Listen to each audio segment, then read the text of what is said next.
শিগগিরই সম্প্রচার নীতিমালা চূড়ান্ত করা হবে বলে জানিয়েছেন তথ্য ও সম্প্রচার উপদেষ্টা মাহফুজ আলম। একই সাথে মিডিয়া সুরক্ষা আইন দ্রুত বাস্তবায়নের আশ্বাসও দেন তিনি। রাজধানীতে বিশ্বমুক্ত গণমাধ্যম দিবস উপলক্ষে টিআইবির আলোচনায় তিনি বলেন, সাংবাদিকদের বিরুদ্ধে হত্যা মামলা পর্যালোচনা করেছে আন্তঃমন্ত্রণালয়ের কমিটি। রাষ্ট্রের বিভিন্ন এজেন্সির কারণেই সাংবাদিকতার স্বাধীনতা যেন খর্ব না হয়, সেজন্য সরকারকে উদ্যোগ নেওয়ার তাগিদ দেন নাগরিক সমাজের প্রতিনিধিরা। আদিন সজীবের রিপোর্ট। সাংবাদিকতার স্বাধীনতা জবাবদিহিতা নিয়ে আলোচনা নতুন নয়।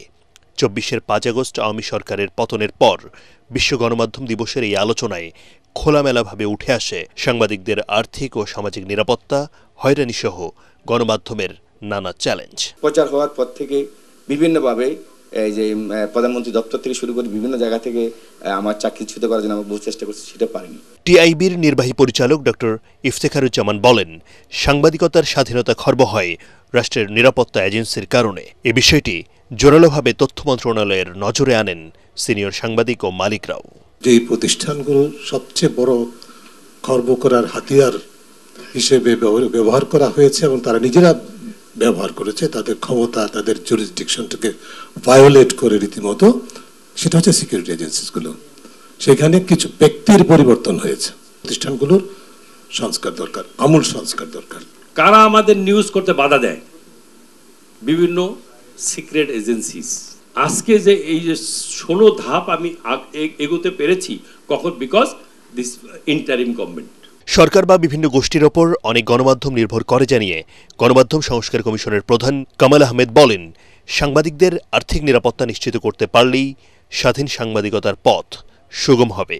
আর্থিক নিরাপত্তাহীনতার কারণে কেউ ঠিকাদারি করেন, কেউ কারোর সাথে পার্টনারশিপে অন্য ব্যবসা করেন, এবং সেই ব্যবসায়িক বিরোধ থেকে এই গত 15 বছরে বিভিন্ন সময় বিরোধ হয়েছে, এখন সুযোগ পেয়েছে আপনাকে হয়রানি করার জন্য মামলা দিয়েছে।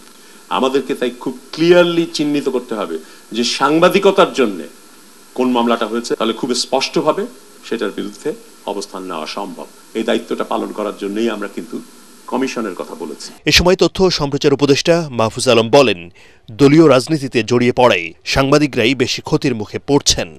মিডিয়া সুরক্ষা আইন দ্রুত বাস্তবায়ন সম্ভব জানিয়ে তিনি বলেন, মিডিয়াতেও জবাবদিহিতা দরকার। কথা বলেন সাংবাদিকদের হত্যা মামলার বিষয়েও। অযথা বিভিন্ন জায়গায় মামলা হচ্ছে। আমরা অলরেডি আমাদের মন্ত্রণালয় থেকে একটি কমিটি করা আছে, তারা এগুলো দেখার চেষ্টা করতেছে। যে সুরক্ষা আইনের প্রস্তাব করা আছে, আমরা মনে করি এটা ডুয়েবল।